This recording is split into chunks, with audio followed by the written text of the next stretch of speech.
Oi, gente, bom dia. Hoje nós vamos falar sobre os filos, sobre o filo cnidária. Nesse filo nós vamos encontrar cerca de 9.000 espécies, tá? Nesse filo nós vamos ter, por exemplo, os corais, a água-viva. Quais são as principais características desse filo? Primeiro, a simetria radial. Possui uma cavidade digestória, porém ainda não é um sistema digestório. Além do sistema dessa cavidade fazer a digestão, vai também realizar a distribuição de nutrientes. Essa cavidade ela é incompleta, ela apresenta boca, porém não apresenta ânus. A simetria, como eu falei, já é radial. Observa-se também polimorfismo, pois existem duas formas corporais, que a gente chama pólipo, que é a forma fixa, que é esse primeiro desenho, né? E a medusa, que é a forma que se locomove. A medusa é aquela água-viva que parece um guarda-chuva, né? Então ela tem locomoção. O pólipo não, ele é fixo no substrato. Os cnidários, eles são diblásticos, ou seja, eles só têm 2 folhetos embrionários, né? A epiderme é a camada celular mais externa, mas não tem muitos tecidos além disso, tá? Ele vai ter algumas células intersticiais que ficam abaixo da superfície. As células glandulares secretam muco que lubrifica e protege o corpo. Nós vamos ter os cinidócitos, tá? O que são os cinidócitos? Os cinidócitos são células responsáveis pela defesa do organismo, tá?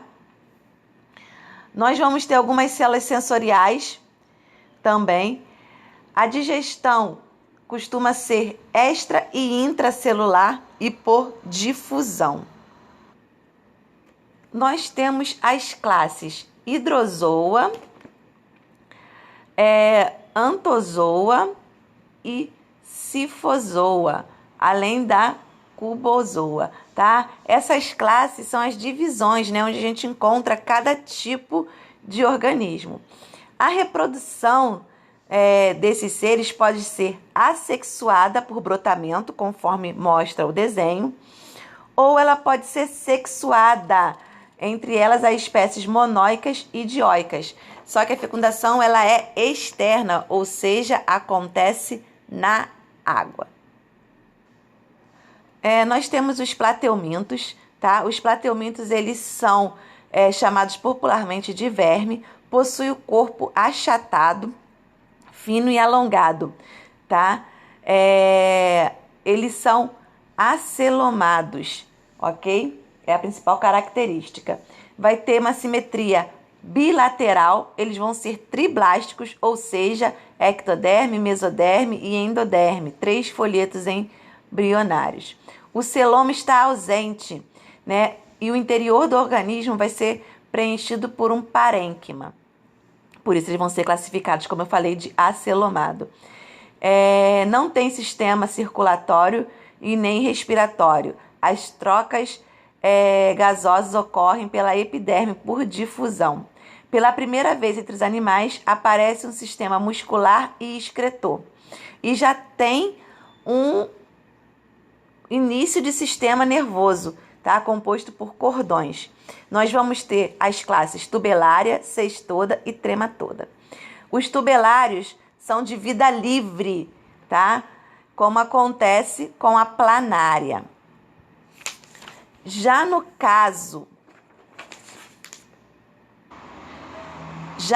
dos cestodas, nós vamos ter como principal representante a tênia, que provoca uma doença conhecida como solitária. O corpo da tênia é formado por pequenos segmentos chamados proglotes. A cabeça, né, da cabeça saem essas proglotes. Cada proglote dessa possui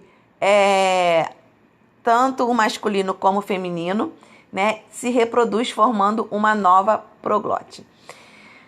Nós vamos ter como hospedeiro intermediário dessa doença o porco e o boi, ok?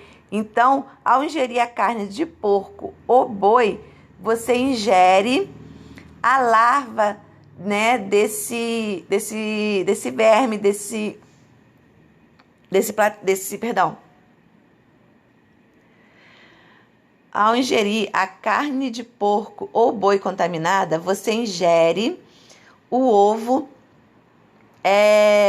desse plateuminto, ok? E esse plateuminto vai para o sistema digestório e lá ele se desenvolve. Existe também a possibilidade de você ingerir o ovo no lugar da larva, no caso com verduras ou água contaminada. Nesse caso, o ovo ele pode se perder pela corrente sanguínea e parar inclusive no cérebro. Aí é uma outra doença chamada cistocercose. Tá? O tratamento principal é a prevenção, no caso é o saneamento básico, porque o porco ou boi foi contaminado por água onde tinha o ovo da tênia. O trematoda, gente, ele é onde a gente vai encontrar o Schistosoma mansoni, que é o seu principal representante, e o Schistosoma mansoni, ele provoca uma doença chamada esquistossomose, ou barriga d'água. No caso, né, o ovo desse verme, ele cai no rio, né, por falta de um sistema de saneamento básico. Esse ovo vai contaminar um caramujo. Dentro do caramujo, ele vai se transformar numa larva chamada miracídio. Essa larva vai cair na água, vai sair do caramujo, vai cair na água. Na água, ela vai se transformar numa outra etapa da larva, que é a cercária. A cercária penetra no ser humano pela pele, né? E vai até o intestino, onde se desenvolve e chega à fase adulta. O filo nematoda, tá? Ele tem como principal característica que ele é um pseudocelomado, tá? Eles são triblásticos, então ele também possui os 3 folhetos embrionários. O corpo é revestido por uma epiderme. O sistema digestório tem início com a boca. Em algumas espécies apresentam 3 lábios, ok? E ele tem o sistema completo, porque ele termina no ânus, né? Então, classificado como sistema digestório completo. A digestão pode ser extra ou intracelular. Nós vamos ter a reprodução, no caso, a maioria dos nematodos são dioicos, tá? Há casos de dimorfismo sexual, onde a fêmea quase sempre é maior do que o macho. Quais são as parasitoses que pode vir desse grupo? Nesse grupo nós podemos ter a ascaridíase, tá ok? Que vai ser provocado pelo ascarilobigode, que vai provocar problemas intestinais. Nesse caso, a contaminação se dá por água ou alimentos contaminados com o ovo. Nós vamos ter a ancilostomose, ou também conhecido como amarelão. Nesse caso, o verme vai se fixar também no intestino, tá? Mas ele vai entrar pela pele do ser humano. A prevenção é feita, no caso, com saneamento básico também, tá?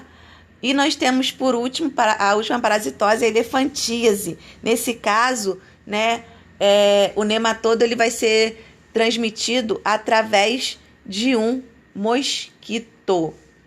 Então, de todas as parasitoses que nós vimos hoje, só a elefantíase não está relacionado a saneamento básico. Todas as outras parasitoses que nós vimos hoje têm como meio de prevenção saneamento básico. Tá? Gente, nós vamos encerrar por aqui. Nós acabamos agora, então, o livro 1. A partir da semana que vem, iniciaremos o livro 2.